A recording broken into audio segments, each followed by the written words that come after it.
কাপাড়িয়া স্যারকে এইভাবে সরিয়ে দেওয়ায় বীরভূমের শিক্ষক মহল অত্যন্ত ভিতরে ভিতরে ক্ষুব্ধ, কিন্তু অনেকেই প্রকাশ্যে কিছু বলতে পারছে না।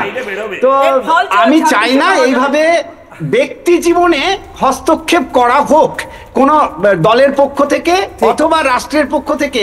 কে কোথায় যাবে না যাবে সেটা তার নিজস্ব ব্যাপার। এই আতঙ্কটা যেন না থাকে আমাদের মধ্যে। ঠিক, একজন সাধু, একজন ঋষি, সাধু হব না থেকে অসাধু হব, সেটা আমার প্রশ্ন ছিল। শাস্ত্রে বলছে, চৈতন্য চরিতামৃতে বলছে, বারবার বলছে সাধু সঙ্গের কথা। চৈতন্য চরিতামৃতে বলছে সাধু সঙ্গ, নাম সংকীর্তন এবং ভাগবত শ্রবণ, এই তিনটে জিনিসের মাহাত্ম্যের কথা চৈতন্য চরিতামৃতে বলছে। তার সঙ্গে বলছে মথুরা বা শ্রীমূর্তির শ্রদ্ধায় সেবন। প্রথমটা কি? সাধু সঙ্গ।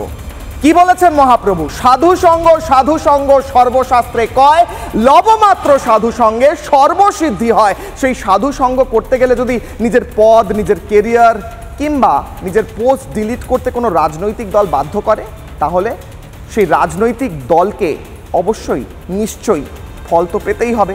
কেন কি ভগবত গীতায় বলা হচ্ছে কি, যা কর্ম করবে তার ফল তো পাবেই। আর সাধুদের বিরুদ্ধে গিয়ে কর্ম করলে ফলটা হয়তো আরও কয়েক গুণ বেশি পেতে হবে। মমতা বন্দ্যোপাধ্যায় ভাবছেন কি? ভাবুন।